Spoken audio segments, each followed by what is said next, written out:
Trong tiết tạo hình theo ý thích, dưới bàn ánh sáng, các bé lớp 3 tuổi C2 của tôi rất hào hứng. Mỗi bạn đều muốn tự mình làm ra những sản phẩm thật là đẹp, từ các nguyên liệu như hành lá, cà rốt, lá cây dương sỉ.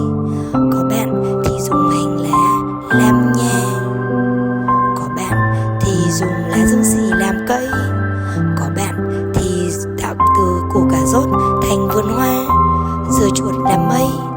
Từ những nguyên vật liệu thiên nhiên thể hiện qua bản ánh sáng, các bé lớp 3 tuổi C2 đã tạo thành một bức tranh